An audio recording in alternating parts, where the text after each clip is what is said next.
It's just a quick overview of my 2018 Trundle Series Land Cruiser made by Patriot Campers. Obviously the first thing about it is the orange wrap over the top of it. It's actually a graphite GXL cruiser. TJM bar on the front with the GME antenna, the ROH vapor wheels, standard TJM side steps, the Rhino rack awning and backbone, and last week got another Rhino rack put on the back of it. So this is where the wheel used to be on the passenger side. It's just got spare parts in it. Oil filters, air filters, fuel filters, tyre puncture repair kits, just that sort of stuff. Again, never gets used, so it just lives in there. Inside here, just a 40 litre angle on an MSA fridge slide. There is the display for the water tank down here, which is still pretty full. We don't use that very much. The tap is a bit of a pain to get at. I'll just show you where it is. To actually access it, it is right up in here. So it doesn't get used much because it's an absolute pain of a thing to get to. So we might try and do something about that at a later stage. On our last trip across the Savannah Way, we had 4 of these front runner boxes, which were great, but when you're lifting them in and out, they got a bit heavy. So the other day, I just knocked up this slide just to make things a little bit easier to get them in and out. And that can also double as a table if you're getting stuff in and out of the fridge. Rear drawer, just your normal odds and sods in there, nothing too exciting.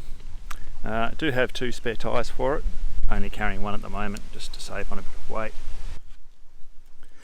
This is the rear trundle drawer, and I made up this big bit of aluminium just to act as a secondary table for cooking on, just in case it's needed.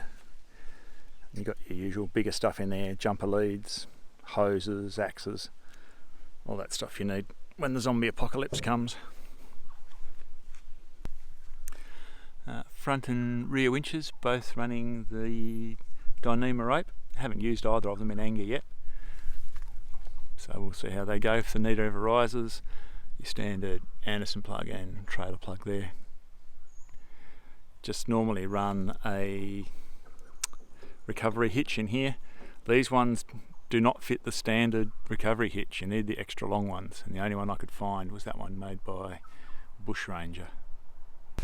Around to this side, we have ARB twin compressor, the water tank there, the water pump for the water tank, which comes out through the back.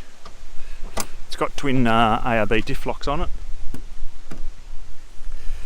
Just more storage space on this side.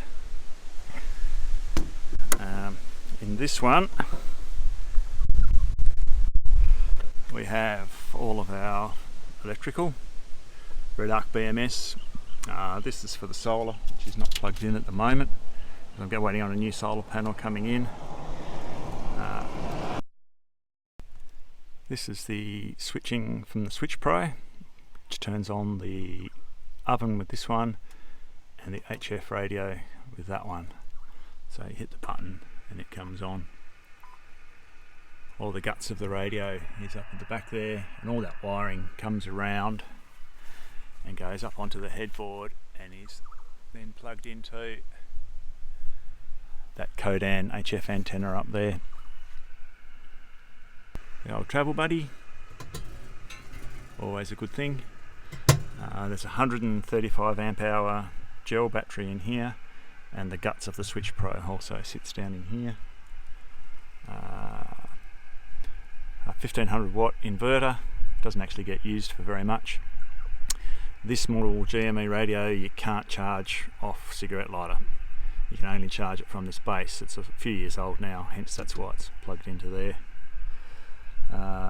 Wi-Fi for the car if I decide I'm going to use it, if I'm stuffing about, and Alexa again just for stuffing about purposes.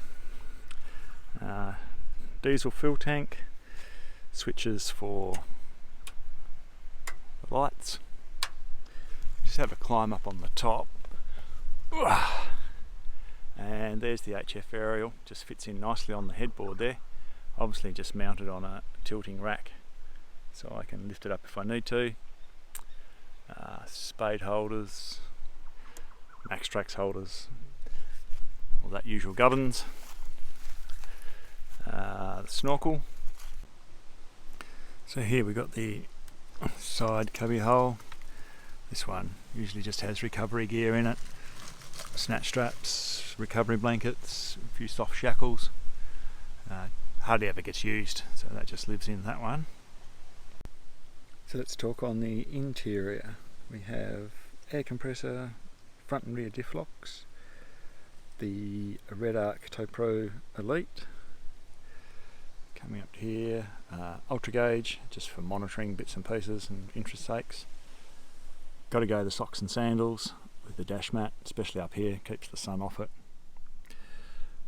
Got these mounts for phone and for the UHF. And down under here, there's the plug for the microphone, just a normal one, and also the buttons for the stock lock. Just a wire for charging up the phone.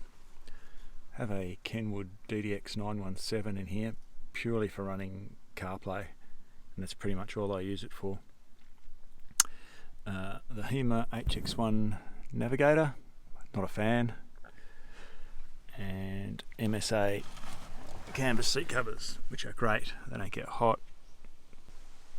I've actually moved and headed back home, so that's the beast.